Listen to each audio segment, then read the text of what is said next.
A chuva caía pesada sobre São Paulo naquela noite. As gotas batiam no asfalto com força, levantando pequenas explosões de água suja sob a luz amarelada dos postes.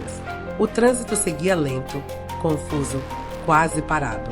O som misturado de buzinas, motores, vozes distantes e trovões criavam um pano de fundo caótico, típico da cidade que nunca dorme, nem mesmo quando tudo parece desabar. Kaká caminhava sozinho pela calçada estreita, com o capuz do casaco abaixado, deixando a chuva molhar seu rosto sem resistência.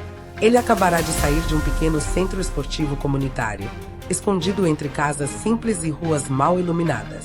Ali, poucas pessoas sabiam quem ele era de verdade. E era exatamente isso que ele desejava. Nada de câmeras, nada de fotógrafos, nada de aplausos. Apenas crianças correndo atrás de uma bola velha, sonhando com algo maior do que aquelas ruas podiam oferecer. Aquela era a parte da vida que mais o lembrava de si mesmo quando tudo ainda era apenas esperança. Kaká respirou fundo. O cheiro da chuva misturado ao pó do asfalto subiu forte pelos pulmões. Ele enfiou as mãos nos bolsos e seguiu caminhando, o semblante sério, os pensamentos distantes. Então aconteceu. Um estrondo, seco, violento, como se a própria cidade tivesse sido rasgada ao meio. O som de freios gritando no asfalto molhado veio em seguida, junto com um impacto tão forte que fez algumas pessoas gritarem ao mesmo tempo. Meu Deus! Alguém berrou do outro lado da rua. Kaká girou o corpo instintivamente. A poucos metros dali, no cruzamento quase invisível sob a chuva, um caminhão havia parado em diagonal. À frente dele, um corpo jazia estendido no chão, imóvel, parcialmente iluminado pela luz fraca dos faróis. Gritos começaram a se espalhar. Pessoas corriam de um lado para o outro. Algumas se aproximavam, outras recuavam horrorizadas. O motorista desceu do caminhão em desespero, com as mãos tremendo, repetindo que não teve tempo de frear. Kaká correu. Não pensou em fama. Não pensou em segurança. Não pensou em nada. Apenas correu. Quando chegou perto, viu que o homem estava caído de lado, com a camisa rasgada, o rosto machucado, sangue misturado à água da chuva escorrendo pela testa até o asfalto. Uma perna estava torta demais. O peito subia e descia de maneira estranha, irregular, como se cada respiração exigisse uma força que já não existia. Chamaram uma ambulância. Kaká gritou. Já ligaram? Alguém respondeu em meio ao caos. Ele ainda está vivo. Ninguém teve coragem de responder. Kaká se ajoelhou no chão molhado, sem se importar com a roupa, com a água, com o frio. Tocou o pescoço do homem. O pulso estava fraco, mas estava lá, vivo. Kaká respirou fundo e se aproximou do rosto dele. Fique comigo, a ajuda está chegando, disse com firmeza, apesar do coração disparado no peito. Os olhos do homem se abriram com dificuldade. Um olhar perdido, cheio de pavor e dor. Ele tentou falar, mas apenas um som rouco escapou da garganta. Kaká segurou sua mão. Você não está sozinho, repetiu. A mão do homem apertou a dele com uma força surpreendente para quem estava naquele estado. Os olhos se encheram de lágrimas, misturadas com a chuva. E então, com tudo o que ainda restava dentro de si, ele gritou para o céu escuro. Se Deus existe, por que ele está me deixando morrer assim? O grito ecoou pela rua como um trovão morno. Por um instante, tudo pareceu ficar em silêncio. As buzinas ao longe, os passos apressados, as vozes confusas. Tudo se afastou. Aquela pergunta atravessou o peito de Kaká como uma lâmina. Por um segundo, ele não estava mais naquela rua. Ele estava anos atrás, deitado em uma cama de hospital, imóvel, olhando para o teto branco, com medo de nunca mais jogar futebol, com medo de nunca mais ser quem ele era, e fazendo exatamente a mesma pergunta em silêncio. Por quê? Kaká apertou a mão do homem com mais força. Não discutiu, não pregou, não explicou. Apenas disse, com a voz firme, molhada de chuva, mas carregada de algo maior que palavras. Eu já estive exatamente onde você está, e eu ainda estou aqui. Os olhos do homem se encheram ainda mais de lágrimas. Eu perdi tudo. Ele murmurou com dificuldade. Minha fé, minha família, minha vida. Kaká respirou fundo. Então não perca também a sua chance de continuar, respondeu. O som da sirene finalmente surgiu ao longe. A ambulância avançava pesado pela rua molhada, desviando dos carros parados. 2 socorristas desceram correndo, abriram a mala de equipamentos, examinaram o corpo, colocaram o colar cervical, imobilizaram a perna. Pressão caindo. Gritou um deles. Segura aqui, ordenou o outro. Antes de ser colocado na maca, o homem apertou com força a camisa de Kaká, como se tivesse medo de ser arrancado daquele único ponto de apoio no mundo. Não me deixe, sussurrou com a voz quase apagada. Meu nome é Marcos. Kaká se inclinou e falou baixo, direto no ouvido dele. Você vai sobreviver, Marcos. Eu fico aqui. As portas da ambulância se fecharam. A sirene voltou a cortar a noite de São Paulo. E o veículo desapareceu entre os carros. Kaká ficou parado no meio da rua por alguns segundos, completamente encharcado, com as mãos tremendo levemente. No asfalto, onde Marcos estivera deitado segundos antes, restava apenas uma mancha de sangue se dissolvendo lentamente na água da chuva. No hospital, a noite foi longa. Muito mais longa do que qualquer jogo de 90 minutos que Kaká já tivesse vivido. Marcos chegou em estado crítico. Politraumatismo. Suspeita de hemorragia interna. Risco real de morte. As palavras frias dos médicos ecoavam no corredor como sentenças difíceis demais de ignorar. Kaká permaneceu ali, sentado em uma cadeira desconfortável, encostado na parede gelada do hospital público, observando a porta da sala de emergência como se pudesse, apenas com o olhar, impedir que ela se abrisse para dar más notícias. Ninguém ali sabia quem ele era. E, pela primeira vez em muito tempo, isso fazia-se sentir exatamente como precisava. Apenas humano. Ele fechou os olhos por alguns segundos. O cheiro do hospital trouxe lembranças antigas. O mesmo cheiro, o mesmo frio, o mesmo medo. Sem perceber, seus lábios se moveram em silêncio, numa oração simples, quase uma conversa íntima. Senhor, só não deixe que seja o fim. Minutos viravam horas. Horas viravam uma espera interminável. Até que, já de madrugada, um médico saiu com um semblante sério, porém menos tenso. Ele resistiu à primeira cirurgia, disse. Ainda é grave, mas passou pela fase mais crítica. Kaká soltou o ar lentamente, como se estivesse segurando a respiração desde a rua. Ele vai viver? Perguntou. O médico hesitou, depois respondeu. Ele tem uma chance. Kaká abaixou a cabeça. Uma chance. Às vezes, tudo o que um ser humano precisa é exatamente isso. Enquanto esperava, Kaká deixou a mente vagar. Voltou muitos anos no tempo. Para quando ele próprio estivera deitado em uma cama parecida com aquela. Quando seu corpo não respondia. Quando o futuro parecia dissolvido. Quando médicos diziam que talvez ele nunca mais jogasse. E naquela noite solitária, quando ninguém mais estava por perto, ele também havia chorado. E também havia perguntado: por quê? Mas algo que ele nunca conseguiu explicar totalmente, o fez continuar acreditando que sua história ainda não tinha acabado ali. Agora, diante de Marcos, ele via o outro lado daquela pergunta. O lado de quem não conseguiu continuar acreditando. E talvez fosse por isso que tudo aquilo estivesse acontecendo.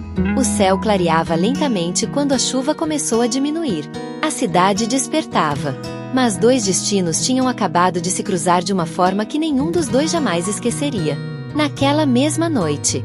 Naquela mesma rua. Sob aquela mesma pergunta sobre Deus. E aquele encontro estava apenas começando. O corredor do hospital ainda estava quase vazio quando o sol começou a surgir timidamente por trás dos prédios cinzentos de São Paulo. A madrugada tinha sido longa demais. O cansaço pesava nos olhos, mas Kaká não arredava o pé. Ele permanecia sentado na mesma cadeira dura, de frente para a porta da UTI. O barulho distante de passos, o render de maçãs, o sussurro apressado de médicos e enfermeiros compunham uma espécie de música triste, repetitiva, que só existe dentro de hospitais. O nome de Marcos ainda ecoava em sua mente. Aquele homem que horas antes gritava contra Deus no meio da chuva agora lutava em silêncio pela própria vida. Cacá fechou os olhos por alguns segundos. E, como se a mente tivesse sido convidada pelo cheiro, pelos sons, pelo frio das paredes brancas, ele voltou no tempo. Muito tempo. Para um lugar onde ele também achou que tudo estava acabado. Anos atrás, quando ainda era apenas um jovem sonhador, com a carreira inteira pela frente, Cacá sentiu algo que nunca tinha sentido antes. Uma dor que começava no pescoço, descia pela coluna, e fazia o corpo inteiro travar. No início, ele ignorou. Dor faz parte do esporte, pensou. Mas aquela não passou. Ela voltou. Mais forte. Mais cruel. Até que, numa manhã, ao tentar sair da cama, o corpo simplesmente não respondeu. Ele caiu de joelhos no chão do quarto. A visão escureceu. E, pela primeira vez desde que aprenderá a chutar uma bola, Cacá teve medo de não se levantar mais. O hospital veio. Os exames. Os rostos sérios dos médicos. E então a frase que ninguém quer ouvir. Existe o risco de você nunca mais jogar futebol em alto nível. Nunca. A palavra se alojou no peito dele como uma sentença. Naquela noite, sozinho em um quarto silencioso, Cacá ficou olhando para o teto branco por horas. Pensava na infância pobre, na mãe que vendia almoço para ajudá-lo a treinar, nos sacrifícios, nas renúncias. Tudo aquilo para talvez terminar ali? Um corpo jovem. Mas um futuro ameaçado. Ele chorou. Não foi um choro bonito. Foi um choro de desespero. De revolta. De alguém que não entende porque precisa perder algo que ainda nem viveu por completo. Naquela noite, ele não pediu títulos. Não pediu fama. Não pediu dinheiro. Apenas falou, com a voz quebrada no escuro. Senhor, se o Senhor ainda tiver algum plano para mim, eu continuo. Não houve resposta. Não houve luz. Não houve visão. Apenas um silêncio profundo. Mas, curiosamente, naquele silêncio, ele não se sentiu mais sozinho. Meses de recuperação vieram depois. Cirurgias. Fisioterapia. Dor diária. Dias em que levantar da cama parecia impossível. E, mesmo assim, Cacá levantava. Não por ter certeza de que daria certo, mas porque, no fundo, ainda acreditava que sua história não tinha terminado ali. E então, contra todas as probabilidades, o corpo respondeu. Primeiro um passo, depois outro, depois uma corrida leve, depois a bola, depois o treino. E, um dia, os jogos voltaram. O milagre não veio como um raio do céu. Veio como um processo lento, difícil, mas real. Ali, naquele período, Cacá entendeu algo que nunca mais esqueceu. Às vezes, a fé não te tira do deserto. Ela apenas te dá forças para continuar atravessando. O pensamento foi interrompido quando um médico se aproximou no corredor. O quadro dele ainda inspira cuidado, mas o coração está reagindo melhor agora, disse em tom profissional. As próximas horas serão decisivas. Cacá agradeceu com um gesto silencioso. Quando o médico se afastou, uma assistente social aproximou-se. Você é parente do Marcos? Perguntou. Não, respondeu Cacá. Mas eu estava com ele quando aconteceu o acidente. Ela assentiu lentamente. Então talvez seja importante que você saiba quem ele era. Antes de tudo isso. E foi ali, naquele corredor frio, que Cacá começou a conhecer a história de Marcos. Marcos já tinha sido um homem diferente. Não aquele homem quebrado, revoltado, sujo de chuva e desespero que gritou contra Deus no meio da rua. Antes disso, ele era conhecido no bairro como um homem justo, trabalhador, marceneiro habilidoso, pai dedicado, marido presente. Aos domingos, Marcos vestia a melhor camisa que tinha, pegava o pequeno Lucas pela mão e caminhava até a igreja. Lucas corria pelos corredores, sorria, abraçava o pai durante as músicas, e Marcos, discretamente, enxugava os olhos. A fé era o que sustentava a casa. Até que a vida resolveu testar aquilo tudo de uma vez. Lucas ficou doente de repente. Febre alta. Convulsões. Idas e vindas incessantes ao hospital. Noites mal dormidas. Medo constante. Os médicos tentavam. Os remédios mudavam. Mas o quadro só piorava. Certa madrugada, ao ver o filho desacordado, ligado a aparelhos, Marcos fez o que sempre havia feito. Ajoelhou-se. Chorou. E pediu. Não uma vez. Não duas. Mas noite após noite. Jejuou. Prometeu. Implorou. Eu dou tudo. Dizia. Só não leve meu filho. Mas naquela manhã, O coração de Lucas parou. O mundo de Marcos parou junto. O caixão era pequeno demais. A igreja estava cheia demais. A dor era grande demais. E, no meio daquela dor, algo se partiu definitivamente dentro dele. Depois do enterro, Marcos voltou à igreja uma única vez. Sentou-se no banco do fundo, o mesmo onde sempre se sentava. Olhou para o altar, para a cruz, para o teto, e não sentiu nada. Nenhuma presença, nenhum consolo, nenhuma resposta. A fé que o sustentou por tantos anos agora parecia vazia, silenciosa, inexistente. Ele se levantou no meio do culto e foi embora. E nunca mais voltou. Depois disso, tudo desmoronou. A esposa não suportou a perda e se afastou. A casa ficou vazia. O trabalho perdeu o sentido. A bebida apareceu como anestesia. E a rua, como último destino. Marcos deixou de acreditar não apenas em Deus. Deixou de acreditar na vida. Cacá ouviu tudo em silêncio. Cada palavra caía como um peso dentro dele. Ele entendia. Entendia demais. Porque ele também tinha passado pelo vale. Mas tinha escolhido continuar confiando. Marcos, não. Naquela manhã, quando finalmente pôde entrar rapidamente no quarto, Cacá encontrou Marcos acordado, fraco, mas consciente. Marcos olhou para ele em silêncio por alguns segundos. Você ainda não foi embora. Murmurou. Não, respondeu Cacá. E não vou agora. Marcos desviou o olhar para a janela. Você acredita mesmo nisso tudo? Perguntou. Em Deus, em propósito, em sentido. Cacá respirou fundo. Eu já tive todas as mesmas dúvidas que você tem hoje. E por que você não desistiu? Cacá olhou para as próprias mãos antes de responder. Porque, mesmo quando eu achei que Deus tinha me abandonado, eu percebi que ainda estava respirando. Marcos ficou em silêncio. E você? Completou Cacá. Lá no asfalto, você pediu ou só xingou? A pergunta não foi acusação. Foi espelho. Marcos virou o rosto. Uma lágrima escorreu sem que ele tentasse conter. Eu não sei mais pedir. Sussurrou. Só sei gritar. Cacá não respondeu. Apenas permaneceu ali. Em silêncio. Porque às vezes, a única coisa que uma pessoa precisa é alguém que fique quando todo o resto já foi embora. A manhã nasceu cinzenta. A chuva tinha parado durante a madrugada, mas o céu seguia pesado, fechado, como se São Paulo estivesse prendendo a respiração junto com aquele hospital. No quarto semi-iluminado, Marcos abriu os olhos lentamente. Não foi um despertar tranquilo. Foi um retorno brusco à dor. O corpo inteiro parecia em chamas. Cada respiração ardia no peito. O som distante de um monitor cardíaco pulsava ao fundo, ritmado, constante. Por alguns segundos, ele não sabia onde estava. Então as imagens voltaram em flashes confusos. O cruzamento. A luz forte. O impacto. A chuva. Uma mão segurando a sua. E uma voz dizendo que ele não estava sozinho. Marcos tentou se mexer. Uma dor aguda atravessou sua perna. Ele soltou um gemido involuntário. Cacá, que dormia sentado ao lado da cama, despertou no mesmo instante. Calma, não se mexa, disse em voz baixa, aproximando-se. Você ainda está muito fraco.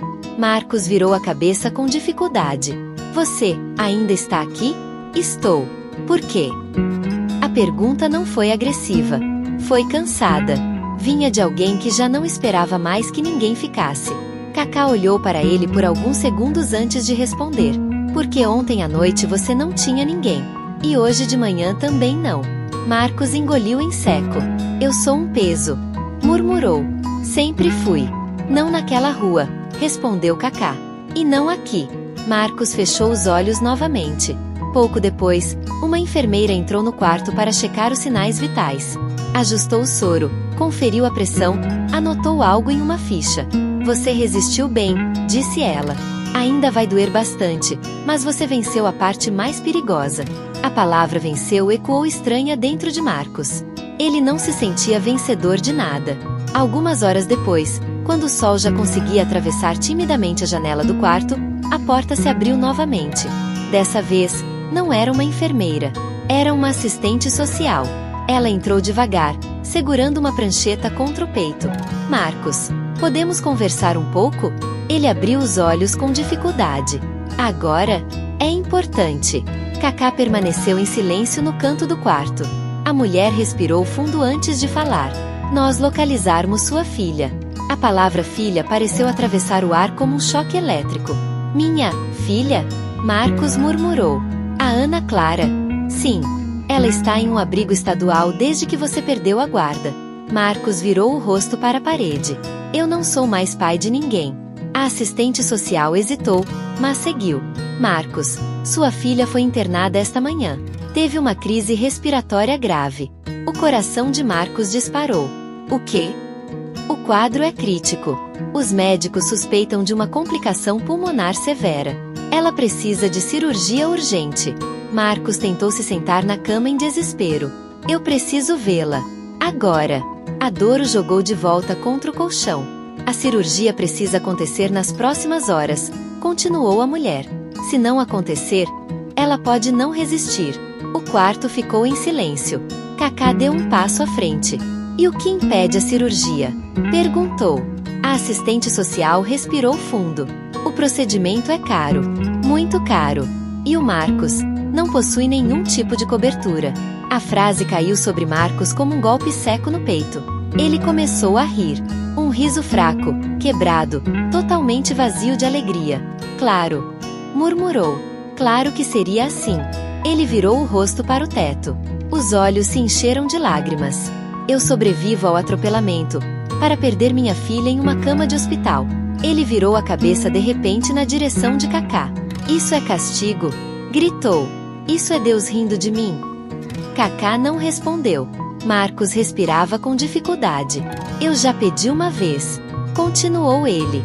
Eu já implorei uma vez. Eu perdi meu filho fazendo tudo certo. E agora ele vem tirar a minha filha também.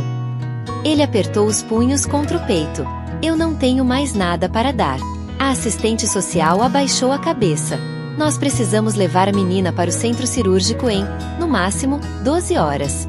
Marcos fechou os olhos com força. 2 lágrimas escorreram lentamente. E então, com a voz completamente quebrada, ele murmurou algo que não dizia há muitos anos. Se essa for a última vez que eu peço qualquer coisa, então que seja agora. Ele engasgou no meio do choro. Se o Senhor existir, por favor, não leve minha filha também. O quarto ficou completamente em silêncio. Não houve resposta. Não houve sinal. Apenas o som do monitor cardíaco. E a respiração pesada de um homem que tinha finalmente chegado ao fundo do próprio abismo. A assistente social saiu discretamente. Marcos ficou deitado, imóvel. Cacá permaneceu de pé, ao lado da cama. Ele não disse nada. Apenas saiu do quarto segundos depois. No corredor, Cacá caminhou lentamente até a área administrativa do hospital. Pegou o celular. Ligou para alguém. Falou pouco. Claro. Objetivo. Sim. Não precisa constar o meu nome. Resolva tudo hoje. Eu assino o que for preciso. Desligou. Entrou na sala da diretoria. Conversou com a equipe financeira. Assinou documentos. Nenhuma câmera. Nenhum anúncio. Nenhum aplauso. Apenas canetas, papéis e silêncio. Pouco depois, a equipe médica entrou apressada no quarto de Marcos. Vamos levar sua filha agora para o centro cirúrgico, disse um médico. Marcos abriu os olhos em choque. E o dinheiro? O médico respondeu com naturalidade. Já está tudo autorizado. Como assim? Marcos tentou levantar-se. Um doador assumiu todo o procedimento. O mundo de Marcos girou. Quem? O médico hesitou por um instante. Você saberá depois. Ana Clara foi levada em uma maca pequena. O corpo frágil. O rosto pálido. O tubo de oxigênio subindo e descendo com dificuldade. Marcos estendeu a mão trêmula em direção à filha. Papai está aqui. Murmurou.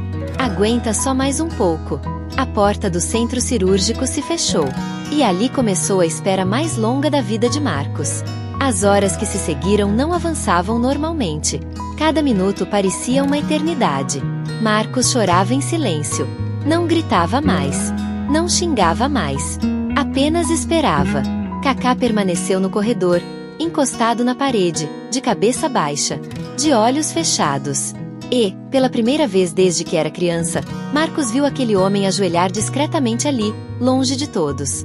Não havia espetáculo. Não havia palavras altas. Apenas um gesto simples. Confiança. Entrega. A madrugada avançou lentamente, até que a porta finalmente se abriu. O médico saiu com o rosto cansado, mas sorrindo. A cirurgia foi um sucesso. Marcos ficou estático. Ela vai viver? Vai. A parte mais crítica passou. O corpo de Marcos simplesmente cedeu. Ele começou a chorar descontroladamente. Um choro profundo, convulso, violento. Não de dor, mas de alívio. Quem pagou tudo isso? Perguntou com a voz falha. O médico apontou discretamente. Marcos ergueu os olhos. Kaká estava ali, parado, em silêncio, sem dizer uma palavra. Marcos tentou se levantar, mas não conseguiu. Kaká correu até ele. Antes que caísse, segurou-o. Marcos agarrou seu braço como naquela noite no asfalto. Por quê? Ele chorava. Por que você fez isso por mim? Kaká respondeu apenas uma frase. Porque alguém fez isso por mim, quando eu não tinha mais nada além da fé. Marcos fechou os olhos. E, pela primeira vez em muitos anos, suas lágrimas não eram só de dor. Eram de algo que ele não sabia mais reconhecer. Esperança. O sol daquela manhã não chiou forte. Ele apenas surgia devagar por entre os prédios antigos do bairro, refletindo em janelas empoeiradas, calçadas rachadas e telhados de zinco. Um sol tímido, como quem respeita o silêncio de quem renasce. Marcos estava sentado ao lado da cama da filha. Ana Clara dormia tranquilamente. Sem tubos. Sem máquinas. Sem aquele barulho de emergência que tinha dominado seus ouvidos por tantas horas. A respiração dela era leve. Regular. Viva. Ele estendeu a mão com cuidado extremo, como se qualquer movimento brusco pudesse quebrar aquele milagre frágil. Papai está aqui, murmurou quase sem voz. Ana Clara abriu os olhos devagar. Pai, você não foi embora de novo? O coração de Marcos quase parou. Ele engoliu em seco e balançou a cabeça lentamente. Não, minha filha. Dessa vez eu fiquei. Ela sorriu fraco. E aquele sorriso foi como um golpe direto no peito. Não de dor, de retorno. Marcos abaixou a cabeça ao lado da cama e chorou. Não era mais o choro de alguém derrotado. Era o choro de alguém que tinha sido devolvido à própria vida. Kaká observava da porta. Não queria interromper. Não queria ser visto. Mas Marcos percebeu sua presença. Você não precisava estar aqui de novo, disse ele, com a voz ainda fraca. Kaká sorriu de leve. Eu disse que ficaria até você ficar de pé de verdade. Marcos respirou fundo. Eu não sei nem como agradecer. Kaká respondeu sem hesitar. Continue vivendo. É o suficiente. Alguns dias depois, Marcos saiu do hospital. Ainda fraco. Ainda sentindo dores. Mas em pé. Com a filha ao seu lado. O ar da rua parecia diferente. Mais leve. Como se a cidade, a mesma que antes parecia engoli-lo, agora lhe devolvesse espaço para respirar. Eles caminharam devagar. Passo a passo. Como se aquele ato simples fosse, por si só, um recomeço. As semanas seguintes não foram fáceis. Não existe milagre que apague o passado em um estalo. Marcos ainda lutava contra o vício, contra a culpa, contra o medo constante de perder tudo de novo. Havia noites em que acordava suado, lembrando do cruzamento, do impacto, da sensação de estar partindo. Mas agora ele tinha algo que não possuía havia muitos anos. Um motivo. Ana Clara. Ele conseguiu um trabalho simples como vigilante noturno no mesmo centro esportivo comunitário que Kaká ajudava a manter em silêncio. Não era um grande salário. Não era prestígio. Mas era digno.